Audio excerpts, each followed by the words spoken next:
Excellencies, distinguished guests, ladies and gentlemen, please allow me to start our very intriguing seminar public forum this morning on happiness. So it's a good way to begin the year and begin the decade by thinking about how we could be happier and to know a little bit more about happiness and what it means. Let me first start by thanking the Nordic embassies, Swedish embassy, the Danish embassy, the Finnish embassy, for collaborating, working with us. We have not had, just for context, our public forums and conferences have been about geopolitics, domestic politics. We've, the Mekong region, the South China Sea, U.S.-China, trade, technology, war. We've never had anything close to something about happiness. So I want to thank my colleagues and friends, Nicholas and Anders from the Swedish and Danish embassy for introducing us to this subject, and also to the keynote speaker, which I will introduce in a minute. Let me invite the representatives of these four embassies. The Ambassador Justi is Rosemund, Ambassador Justi Rosemund from Norway, and then Ambassador Satu Srikari Clement from Finland, Nicholas Weeks from Sweden, and Anders Grogart from Denmark. Please, Ambassador Satu. We are so happy to see that this event realizing this morning at the beginning of the new decade. So I wish to thank, in addition to you, Dr. Titin, I wish to thank so much for all our speakers, excellent keynote speaker, excellent panelists. You really represent a variety of backgrounds, a variety of views, bringing the issue of happiness to so many different levels and looking into from so many different perspectives. I always tremendously enjoy events here at the ISIS. They are always extremely professional and interesting. And and as you said, perhaps this brings like a new dimension. It's a new way of looking into things, and also at the personal level, it's something that I'm sure will give us all individually something to think about as well. Thank you, Satu. I also look very much forward to this also personally. I'm the Norwegian ambassador, and I'm also very proud to be here and with my Nordic colleagues for one of our events. The Nordic embassies cooperate in all countries and on many issues: gender, sustainability, equality, poverty reduction. So this is just one of our events, and happiness is such a happy topic. Here in Bangkok, we also cooperate on the Nordic Film Festival, so that's just another little piece of information. We are different countries, but we have quite some similarities on values and how we live our lives, and that's why we think maybe is one of the reasons for why we often do well or always do well on these rankings of happiness.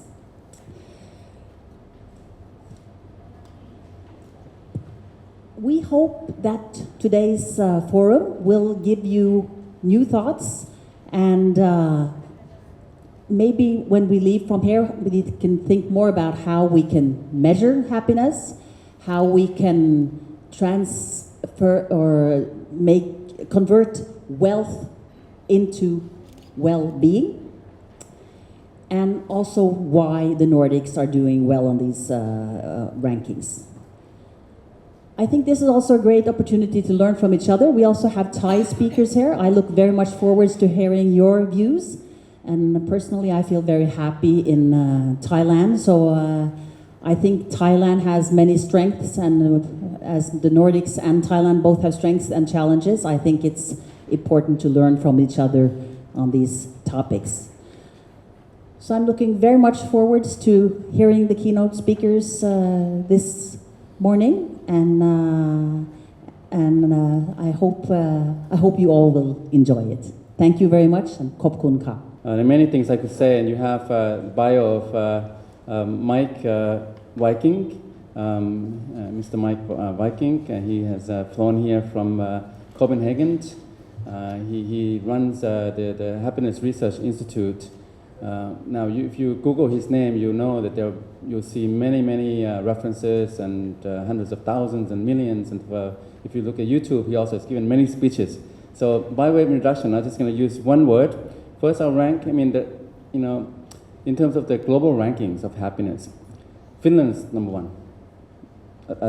This morning when I looked, and then, of course, right next to Finland is Denmark, and then after Denmark is Norway, and after Norway is Iceland, and then the Netherlands.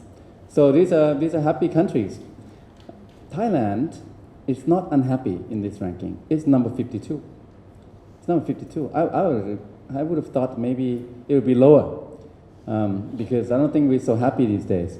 We have a lot of everything from the air quality to the drought, many problems and challenges for Thailand. Nevertheless, I think Thai people have a natural disposition to be fairly happy. So if one of the measurements is a smile, if you do the smile measurement, I think Thais are pretty happy.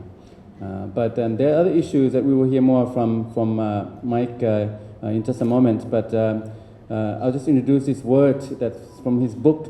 It's spelled H-Y-Y-G-E, something like that. H-Y-G-G-E. It's hygge, and it actually means like cozy, comfortable, and content. So it's like self-contentment, being happy, and so it's very intriguing. So I actually will try to read more after today. And Meik has a whole book on it. He also given speeches on it.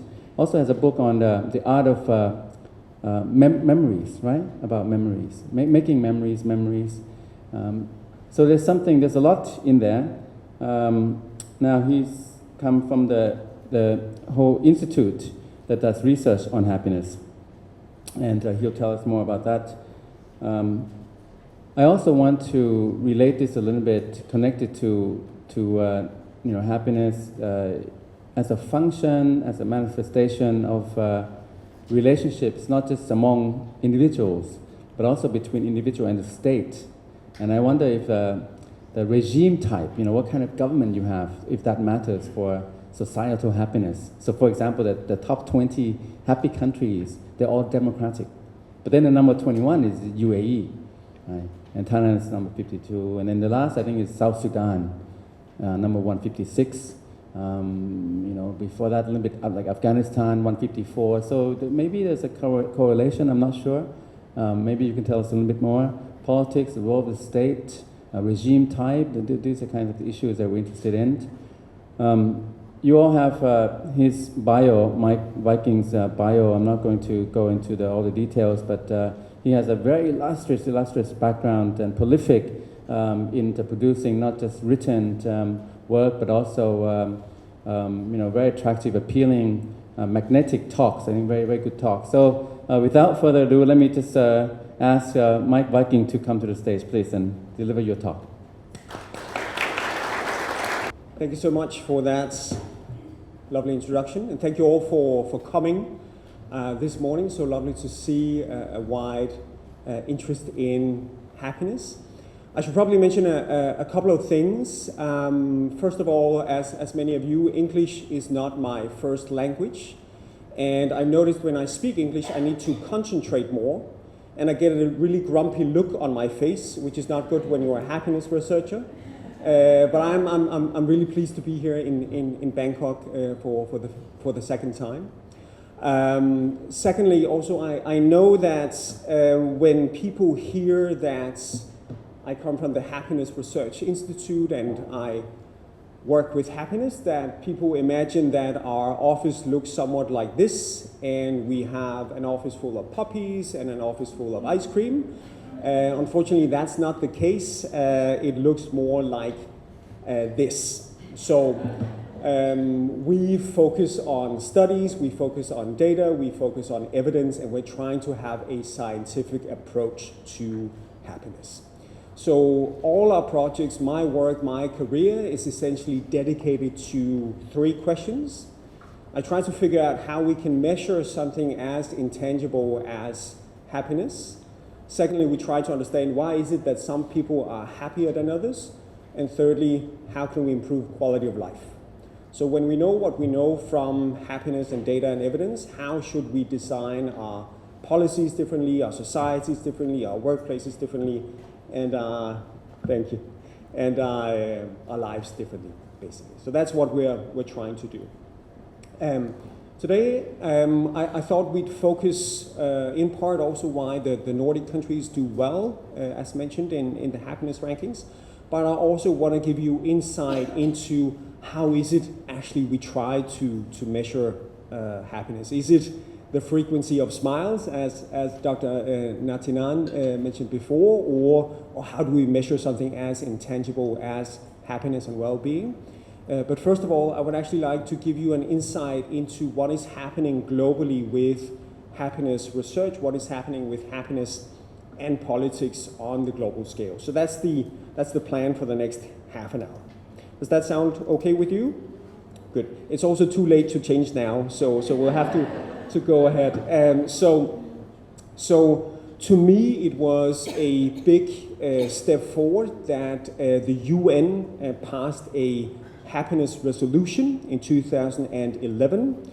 So it was a resolution unanimously agreed in the UN saying that we should, as nations, focus more on well-being and happiness and see what we can do to improve quality of life for people. It's also the UN that commissions the World Happiness Report, an annual ranking of happiness levels in different countries, but also an overview of the latest findings in happiness research. We also now have a UN International Day of Happiness, where happiness should be celebrated. Of course, that should be celebrated every day, but as an international day, it is March 20th. And we actually see a lot of countries now looking at happiness as a new measure of progress. So I think in Europe, it's actually the UK that have gone the furthest in this sense, and do an annual survey of happiness among people in the UK. So 4 questions around happiness is asked among 165,000 people in the UK every year, and the Office of National Statistics are trying to understand where in the UK are people more or less happy and what drives those differences. And the idea is that, yes, it's important to look at the economy. It's important to say, are we getting richer as people? But equally important is it to understand, are we getting happier? Are we converting wealth into well-being, as the Norwegian ambassador mentioned? We also, of course, famously have Bhutan that since the beginning of the 1970s have focused on gross national happiness instead of gross national product. So every political decision there is based on, is this going to improve quality of life for people? And it's actually Bhutan that put happiness on the agenda at the UN. So in part, I actually owe my job to Bhutan. Very, very interesting country from a happiness research point of view.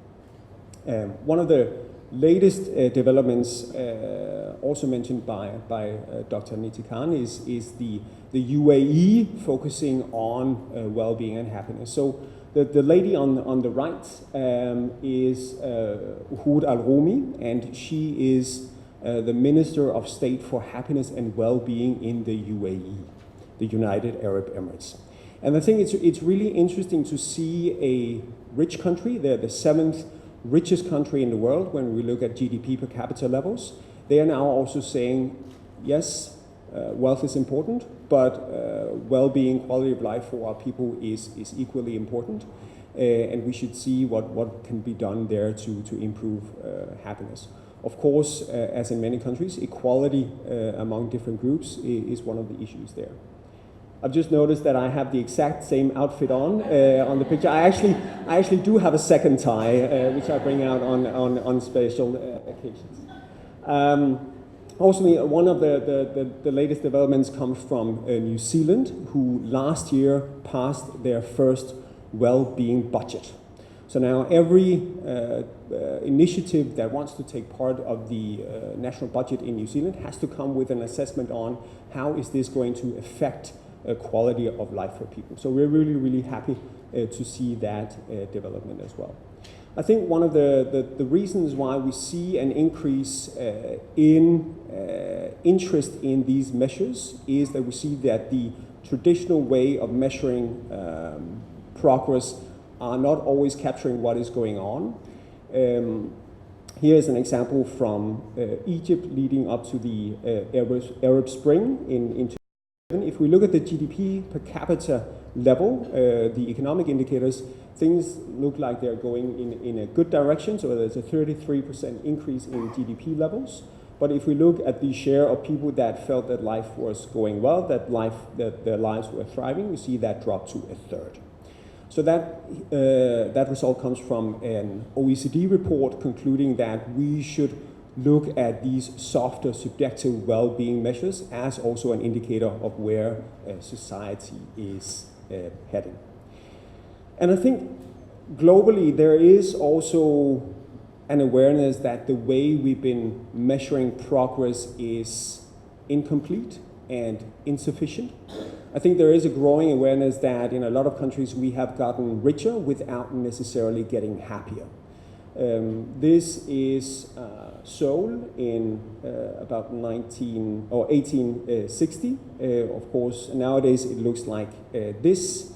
And they have had a tremendous increase GDP-wise, gone from one of the poorest countries to one of the richest countries, and doing tremendously well in increasing well-being levels, but really struggling and failing at converting that wealth into well-being. So one of the issues now in South Korea is that they have the highest suicide rate in OECD, and coincidentally, it's also the country we get most visits from at the Happiness Research Institute. So I think South Korea is a poster child for that development, but I think a lot of people globally have this sense that we have increased GDP levels without necessarily having matched that in terms of increasing quality of life. And that's where we should focus. We can also see there's a tremendous amount of interest in what drives happiness, in happiness research, in the science of happiness. So now both for Yale and for Harvard, two of the leading universities in the US, the biggest courses, not only currently, but the biggest courses in the history of both universities are now courses on happiness.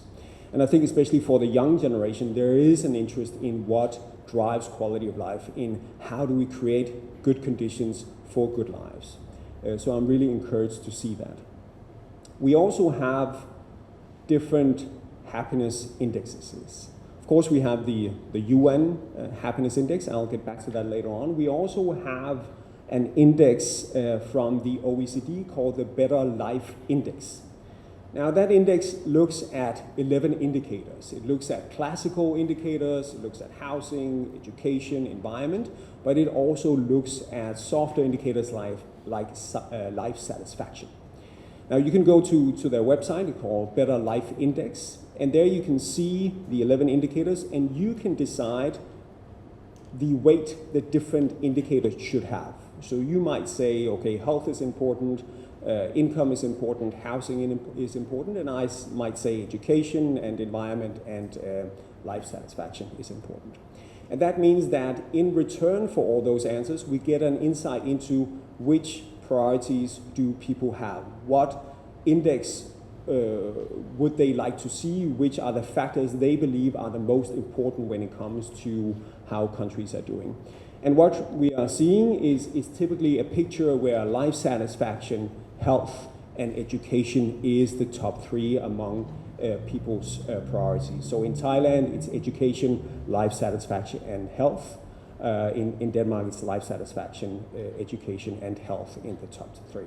But I think it's really, really encouraging to see that life satisfaction is always in the top three when we ask people what do they prioritize out of these policy areas.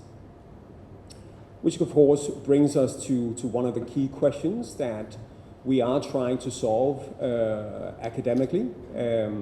It's not an easy question. It's one of the reasons why my hair started to turn gray in my 30s, also a color I like to call executive blonde.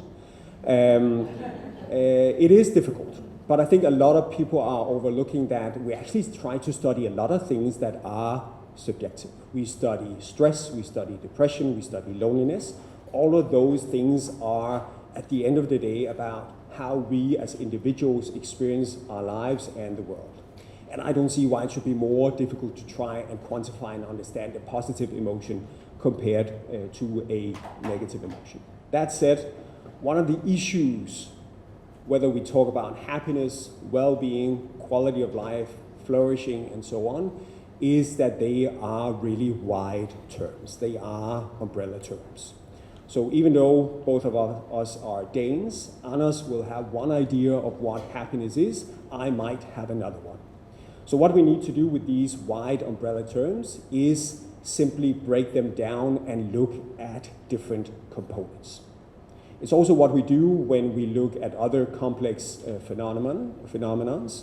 If we talk about the economy in Thailand, we would also break that down into different indicators, different components. We would talk about growth, we would talk about GDP per capita, we would talk about unemployment rate, and so on. And that gives us a language to talk about how is the economy doing in Thailand.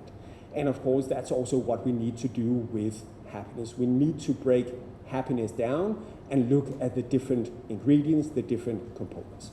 And to me, happiness is a dish with many components. It is about how we feel about life overall. It is about what kind of mood we experience on a daily basis. So when we look at happiness, we follow the guidelines from OECD, and there is a recommendation there that you look at least 3 different dimensions of happiness or well-being. So first of all, there is life satisfaction, and that is a sort of overall assessment of how happy we are with life overall. So there we might ask people directly to consider the worst possible life they could live, the best possible life they could live, on a scale from 0 to 10, where do they feel they stand right now? Now that's typically the dimension that goes into the World Happiness Report. It's also a very stable metric. People will answer the same question today as they did 2 months ago. So very stable metric on that one. Another dimension is called the affective dimension. That is much more volatile. So there we ask people for a specific point in time how happy they feel. And it could be yesterday, it could be today. And there we can see a really volatile development. There we can see people are happier on Fridays than they are on Mondays. So thank you, Big Data, for that nugget of wisdom.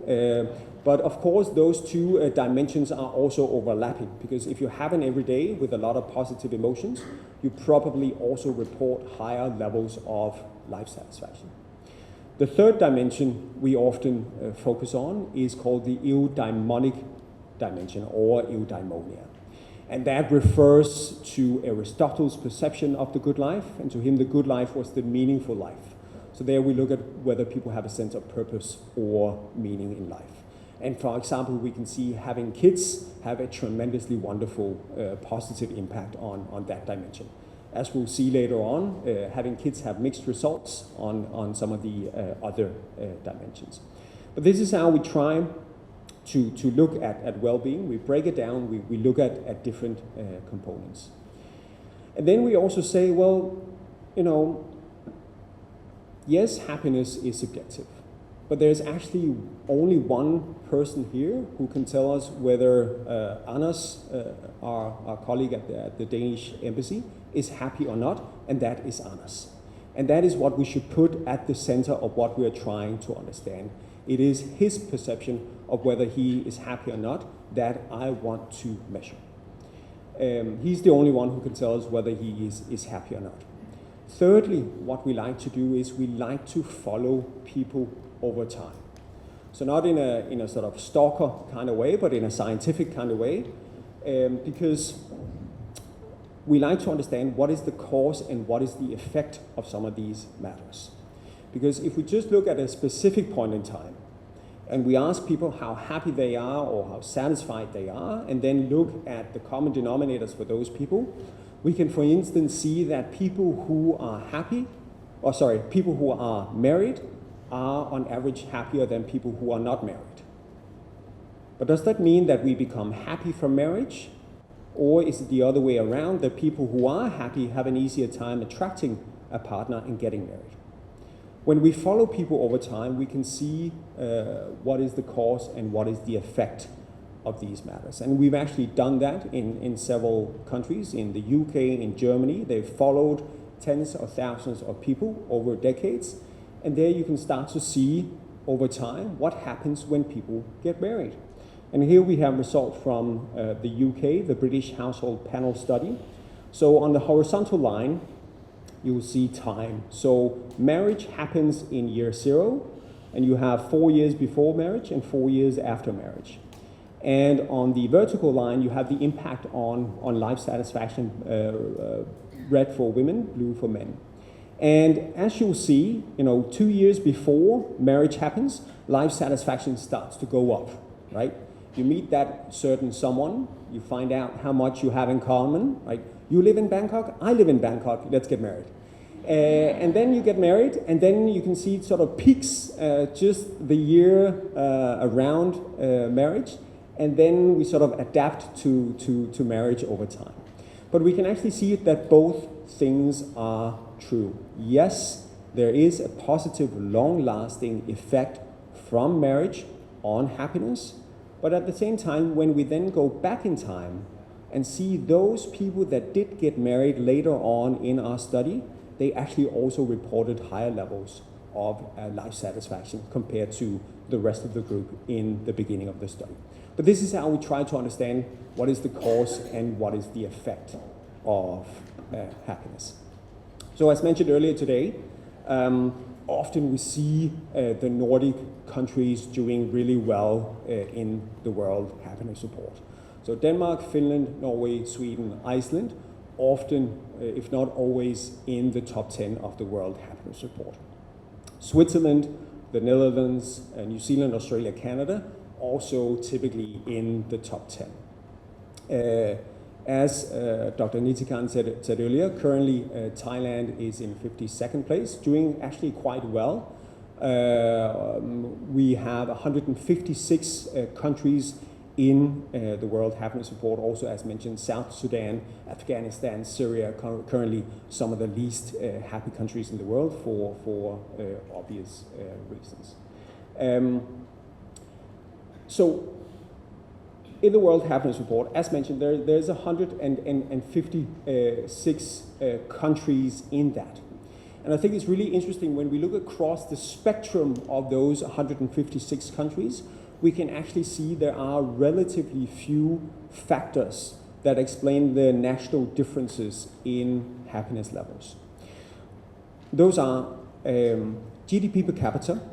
I'll go into depth in a second, but GDP per capita matters. So wealth matters. We can see on average, richer countries are happier.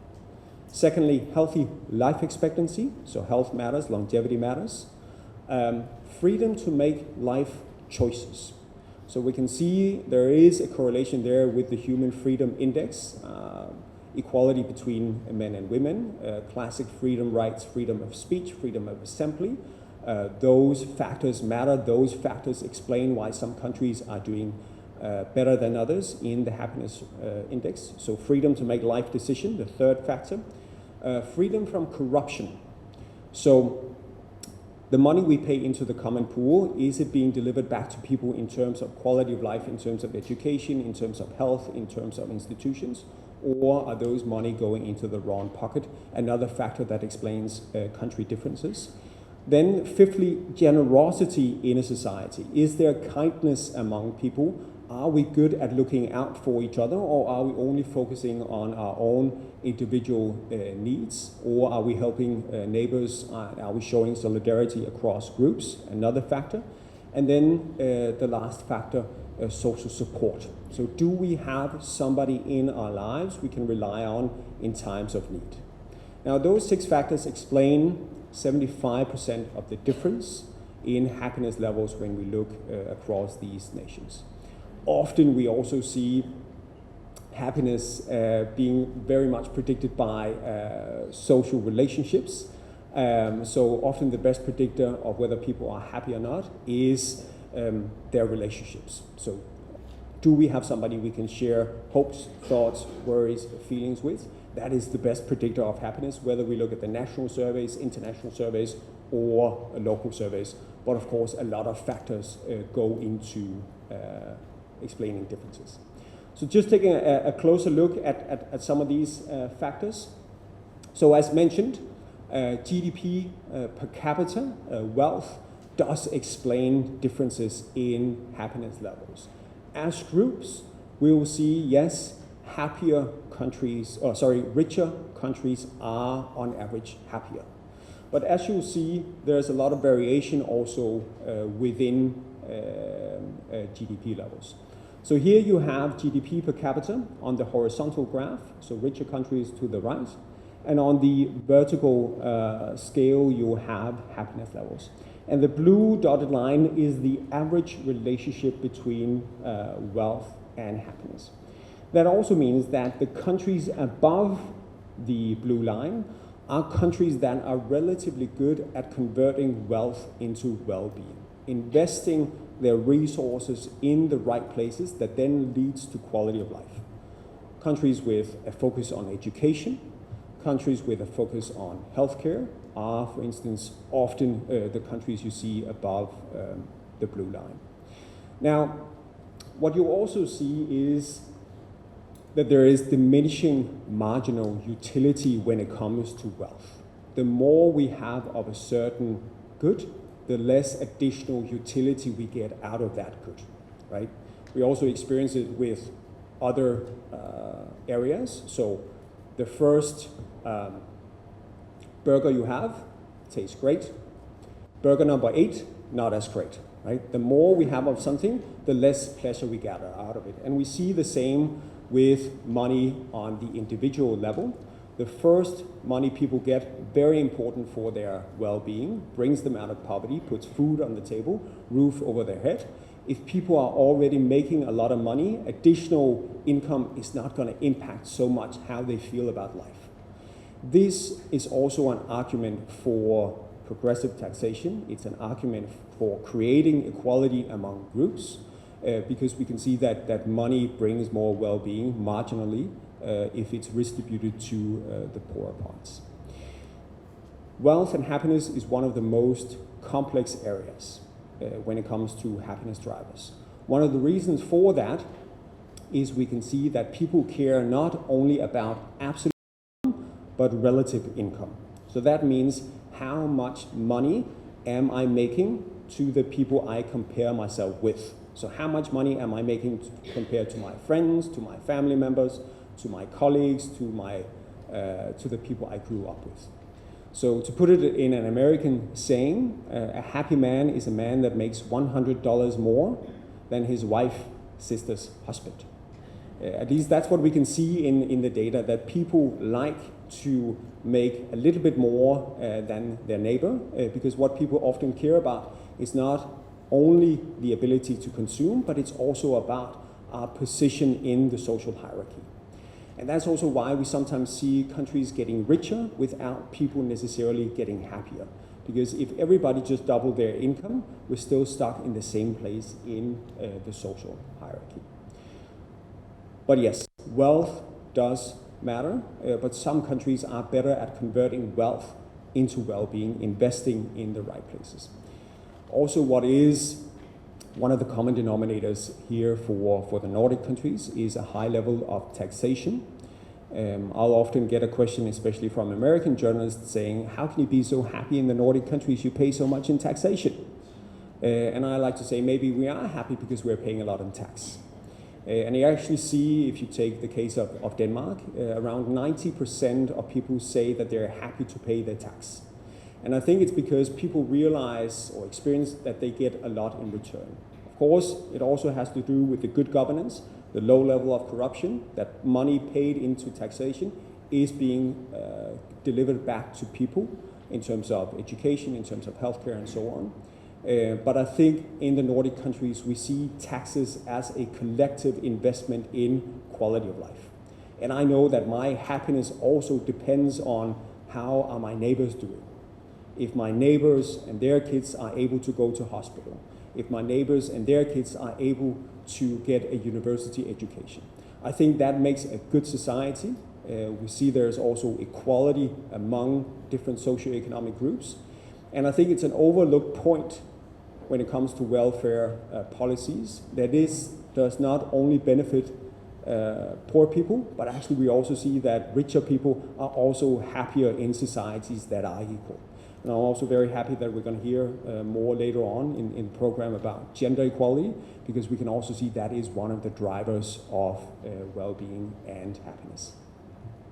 Secondly, another common denominator among the Nordic countries is a high level of trust. So trust towards government, trust towards political, judiciary institutions, but also trust towards each other. So you can measure trust in different ways. You can ask people, do you feel that most people can be trusted, or can't you become too careful when it comes to strangers? And what you'll see in the Nordic countries is that 3 out of 4 people will say, yes, you can actually trust most people. It's also why Nordic companies usually have lower transaction costs. There's a less use of contracts in business with Nordic countries, because a word is a word. There's a high level of trust. Here we have the OECD numbers for the trust question. But you can also measure trust in different ways. You can go around cities and see what are manifestation of trust.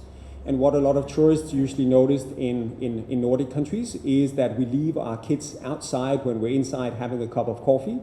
And to me, that's one of the most beautiful symbols of trust, that our most precious belongings, we're actually fine with leaving them outside because we do trust our fellow citizens. Of course, they're going to leave our kids inside. Also in the wintertime, happy to leave them outside. Another way to measure trust is by using wallets. And crazy scientists like myself have actually gone around cities with wallets containing cash, typically a day's worth of pay, and then ID papers together with the cash in the wallet, and then drop the wallet on the street, and then see how many of the wallets are returned with the money intact. Yeah?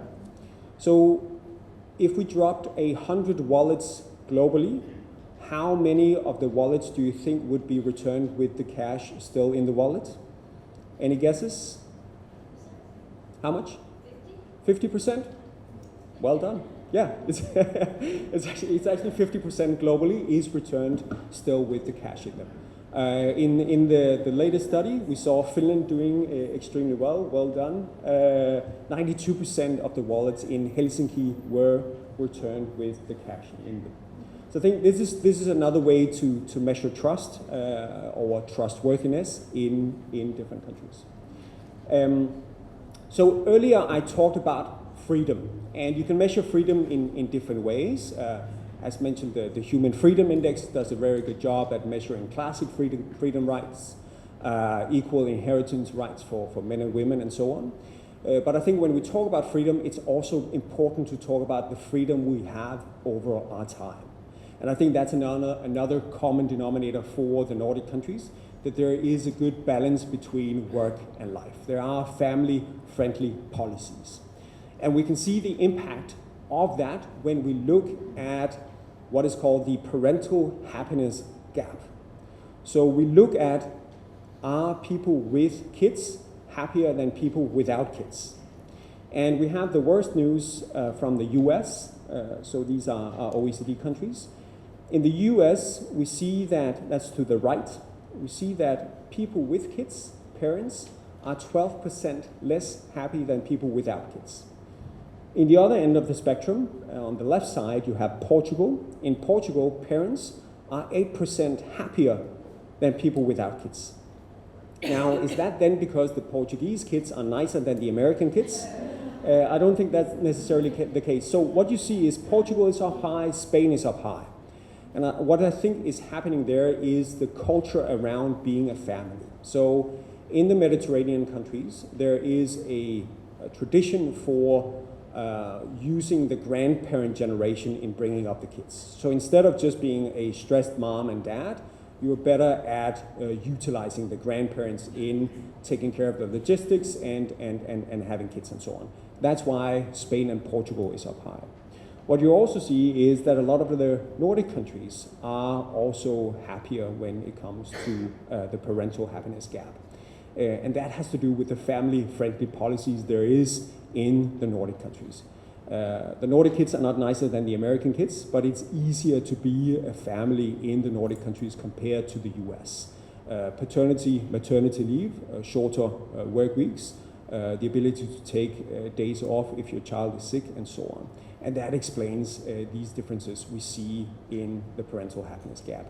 And as a scientist, I think it's really, really interesting that we can actually see the impact of culture and policies in happiness data when it comes to this area. Lastly, I also wanted to add a few words that go beyond policies, because yes, wealth matters, yes, trust matters, yes, family-friendly policies matters, but we can actually also see that we can actually also create sort of an architecture of happiness. And I think that goes throughout the Nordic countries when we look at how cities are designed, how workplaces are designed, how institutions are designed, also how policies are designed, that I think the Nordic countries are relatively good at putting well-being for the citizen at the core of what we're trying to achieve. And I think an example of this is in a lot of cities right now, globally, there is a lot of investment in infrastructure. But it's mainly investment in infrastructure for cars and not for people. So a few years ago, I visited a neighboring Asian country, and I was staying at a hotel close to the botanical gardens in town, and I thought, it's only a couple of 100 meters over to the botanical gardens, I'll go over there and have a look. And I gave up halfway because there was no pedestrian areas, there was no pavement, it was difficult to cross the road. So there had been a lot of investment, but only infrastructure for cars. And of course that means if you create investments like that, you are telling pedestrians that if you do not own a car, you are a second-rate citizen. And I think what works well in a lot of the Nordic countries is that there is investment in infrastructure for people, and pedestrians and cyclists, they are treated as kings and queens of the road. And I think that creates an equalizer, that whether you are rich or poor, mobility is free for all and you're treated equally. So here we have a few pictures from Copenhagen that I think are good examples of infrastructure for people, not for cars.